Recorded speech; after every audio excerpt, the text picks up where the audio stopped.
सच्चे दरबार की जय। बोल परम पूजनीय सतगुरुदेव भगवान की जय। बोल साचे दरबार की जय। सभी भक्तों के सामने हमारे परम पूजनीय गद्दी पर विराजमान अपने कोमल कंठ वह मधुर वाणी से माँ माई की महिमा का गुणगान सुनाएंगे। सभी भगत शांति बनाए रखें, गुरु महाराज की वाणी पर ध्यान दें।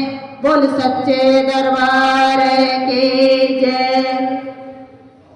जय माता की जय माता की जय माता की जय माता की बोलो गुरुदेव महाराज की जय। सागर से भी अधिक गहराई है जिसकी, हिमालय से भी अधिक ऊंचाई है जिसकी, आसमान से भी अधिक असीमता है जिसकी, और धरती से भी अधिक सहनशीलता है जिसकी, ऐसे मेरे गुरुदेव को शरण पढ़ो। जय माता की जय माता की। A very special and unique bond that holds our heart. A very special and unique bond that holds our heart, celebrating the importance of Bhai Dooj. Celebrating the importance of Bhai Dooj. Beside parents, brother is the another pillar in our life, and sibling holds the major role.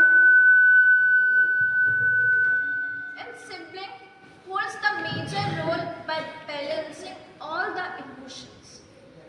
आज भाई दूज का इतना अच्छा दिन है और गुरुदेव महाराज हमेशा कहते हैं कि जो भाई बहन का संबंध है वो सबसे पवित्र होता है, सबसे पावन होता है, जिसमें लड़ाई झगड़ा भी होता है लेकिन प्रेम सबसे ज्यादा होता है, जिसको भगवान भी मनाते हैं, देवी देवता भी मनाते हैं।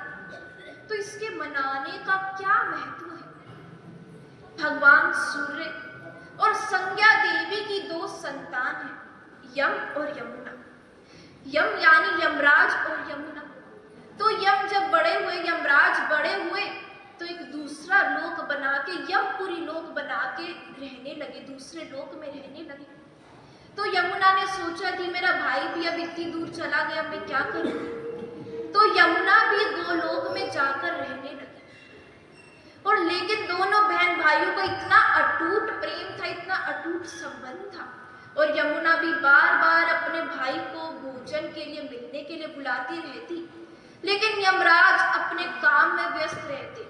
यमपुरी में किसको किस पाप की सजा देनी है, किस पाप की क्या सजा देनी है, इसी में व्यस्त रहते थे और यमुना बार बार बुलाती रहती। तो एक दिन यमराज ने सोचा कि बहुत ज्यादा समय हो गया बहन से मिले, या पता नहीं कितने साल हो गए, तो आज जाकर बहन से मिलना चाहिए, भोजन करना चाहिए। तो यमराज यमुना के पास गोलोक में यमुना से मिलने जाते हैं और यमुना अपने भाई को देखकर बहुत ज्यादा खुश होती है, गले से लगा लेती है और आरती पूजा करके टीका लगा के बड़े अच्छे से उनका स्वागत करती है, आदर सत्कार करती है और अपने भाई की आने की खुशी में जल्दी जल्दी जैसा भी भोजन बना वैसा भोजन लाकर परोसती है।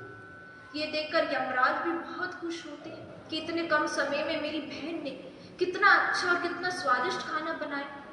भोजन करके बहुत खुश हुए और कहा कि बहन, तुमने मेरे लिए इतना कुछ किया, इतना अच्छा खाना मुझे खिलाया, इतना अच्छा भोजन कराया, तो आज मैं तुम्हें एक वर देना चाहता हूँ कि इतने समय बाद मैं आया हूँ और मैं कुछ लेकर भी नहीं आया।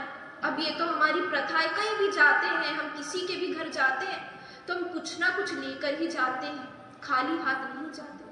तो यमराज ने कहा कि आज मैं खाली हाथ आया हूँ, तो तुम मुझसे कोई ना कोई आज वरदान मांगो, उसको मैं जरूर दूंगा। अपनी कोई भी तुम्हारी इच्छा है वो इच्छा तुम प्रकट करो, अपनी बहन की वो मैं इच्छा पूरी करूंगा। यमुना ये सुनती है और कहती है कि भाई वरदान तो क्या है, मैं बस ये मांगना चाहती हूँ कि आज के दिन जो भी बहन अपने भाई को टीका करती है, अपनी भाई की लंबी उम्र के लिए प्रार्थना करती है, अपनी भाई की लंबी उम्र के लिए प्रार्थना करती है, अपने भाई को भोजन बनाकर खिलाती है और जो लोग यमुना में स्नान करते हैं उनको कभी भी यमपुरी में कोई भी सजा ना मिले, उनको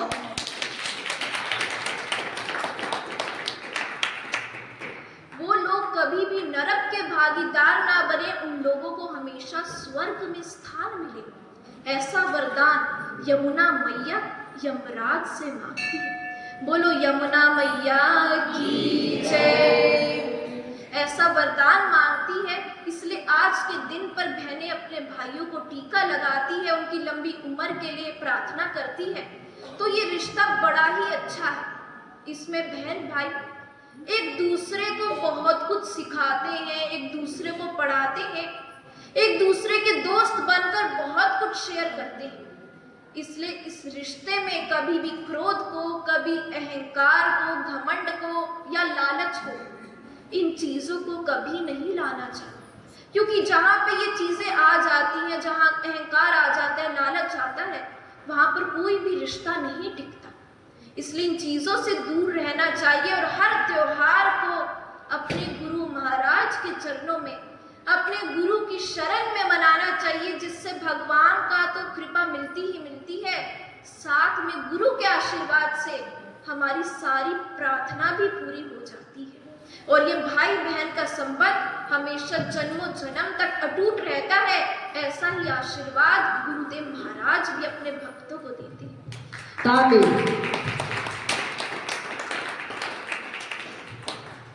जय माता की। बिना त्याग के इस जीवन में कुछ भी नहीं मिलता, बिना त्याग के कुछ भी नहीं मिलता है। अगर हमें सुबह जल्दी उठना है तो अपनी नींद का त्याग करना पड़ता है। अगर अपने आप को हेल्दी रखना है, अपनी बॉडी को हमें फिट रखना है, मेंटेन रखना है, तो हमें जंक फूड का या बाहर के खाने का त्याग करना पड़ता है। सांस लेने के लिए भी हमें पहले सांस को छोड़ना पड़ता है। तो कुछ पाने के लिए कहीं ना कहीं छोटा मोटा त्याग तो हमें करना पड़ता है। लेकिन आजकल हम टेक्नोलॉजी में इतना ज्यादा इन्वॉल्व हो चुके हैं कि उसके बाहर भी एक संसार है, हम वो भूल जाते हैं। एक बेटे ने, एक लड़के ने अपने दादाजी से पूछा कि दादाजी कि एक बात बताओ कि पहले के समय में आप लोग कैसे रह लेते थे, बिना मोबाइल के, बिना नेट के, बिना गाड़ी के, बिना कंप्यूटर के, बिना टीवी के, आप लोग कैसे रहते थे? दादाजी ने जवाब दिया कि जैसे तुम लोग रह लेते हो, बिना पूजा पाठ के, बिना संस्कारों के, बिना धर्म के, बिना लाड शर्म के, तो हम भी ऐसे रह लेते थे। तो समय के साथ बदलना तो बहुत जरूरी है, लेकिन अपने संस्कारों को, अपने अच्छे विचारों को हमें नहीं बदलना चाहिए। जो हमारा ट्रेडिशन है, जो हमारा कल्चर है, जो हमारे रूट्स है, हमें उनको चेंज नहीं करना चाहिए। और यही गुरुदेव सिखाते हैं कि अपने बच्चों को अच्छे संस्कार दीजिए, अपने बच्चों को अच्छा ज्ञान दीजिए, तभी संसार में अच्छा परिवर्तन आता है, अच्छा बदलाव आता है। और गुरु चाहे कैसे हो, माटी के, जैसे एकलव्य ने माटी के द्रोणाचार्य बनाए, माटी के द्रोणाचार्य बनाए, उनको गुरु माना, गुरु धारण किया और फिर भी कितनी शिक्षा प्राप्त की। तो हमारे गुरुदेव तो हमारे सामने बैठे हैं, हम फिर भी कुछ नहीं ले पाते, हम वहीं रह जाते हैं। इसलिए विश्वास और श्रद्धा होनी बहुत जरूरी है, क्योंकि गुरुदेव हम पर बहुत उपकार करते हैं।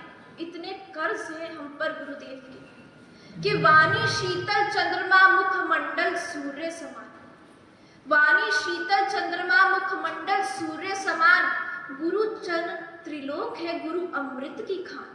मुझ पर मेरे गुरु का प्यार और आशीर्वाद यूं ही उधार रहने दो, मुझ पर मेरे गुरु का प्यार और आशीर्वाद यूं ही उधार रहने दो।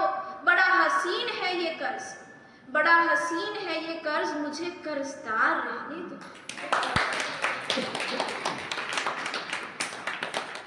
तो गुरुदेव बहुत कुछ देते हैं, तो गुरु नाम का धन हमें जोड़ना चाहिए, तो ये जीवन जीते जी स्वर्ग बन जाता है, भगवान का दरबार बन जाता है और ये मन हमारा मंदिर बन जाता है।